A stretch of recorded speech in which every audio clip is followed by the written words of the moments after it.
immigration operations. Meantime, here in Minnesota, community members are setting up these makeshift blockades and stopping cars that they believe are ICE agents. This is all happening as FBI Director Kash Patel is investigating these Minnesota encrypted Signal app group chats.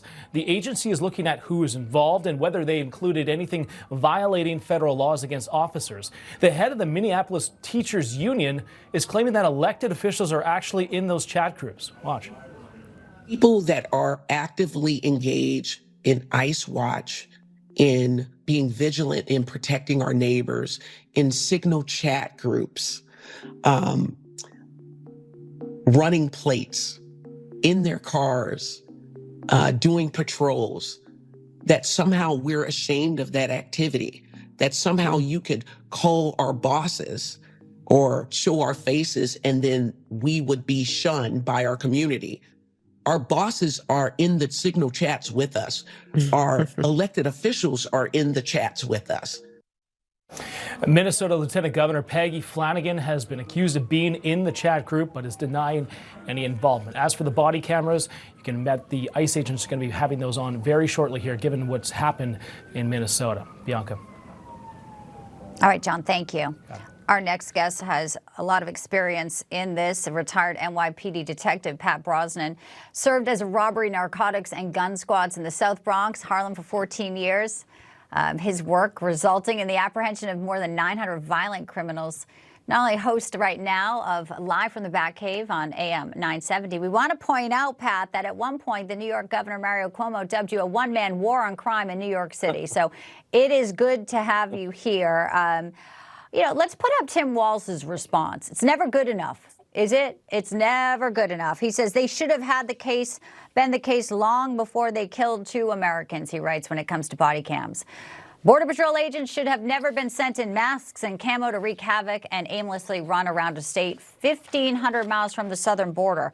When I'm looking at who they're arresting, I don't think they're just running around aimlessly. It seems like they're making the streets safer. Your reaction now to body cameras, Pat, and how it really may help protect the officers. Very familiar with them, and good morning.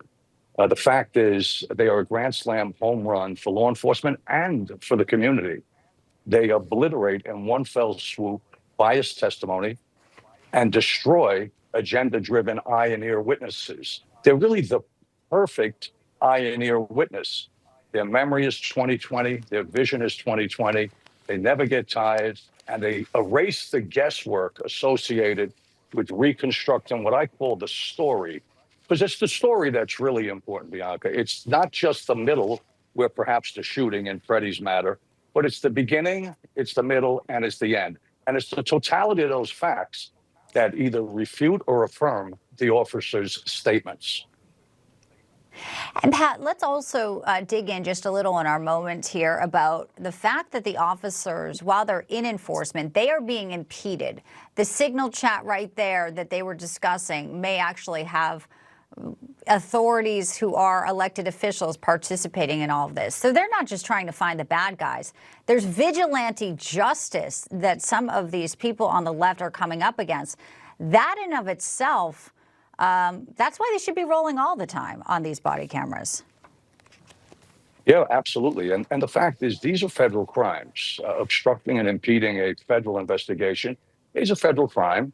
And these folks need to be dragged into grand juries with their hand on a Bible and have to have true bills levied at them as it relates to their criminal behavior. This is illegal. You don't have an option. There's not an optionality when it comes to obeying the rule of law. That's why crimes are illegal now under our great president. Under past administrations, some crimes were not illegal. And I know that sounds disingenuous, but it's not. Think about it. A bunch of words on a piece of paper, unless they're enforced, is meaningless. Yeah, well, you just have to wonder if people will think twice before trying to impede if they know the cameras are rolling. Pat Brosnan, great to have you with us, sir, from some really great perspective on where this goes. Thank you, sir. Coming up next right here on Bianca Across the Nation for you this Tuesday, deadline has passed. The Clintons were supposed to clarify the terms they were willing to testify in the House Oversight Committee investigation. They had until noon. What will James Comer, Oversight Chair, do next? And again, it's a major reversal just hours before they both could have been held in contempt of Congress for refusing to talk. Also, in Arizona, authorities investigating the disappearance of Savannah Guthrie's 84-year-old mother as a kidnapping. A news conference is set for within the hour. We will bring that to you live. And the left-wing billionaires fund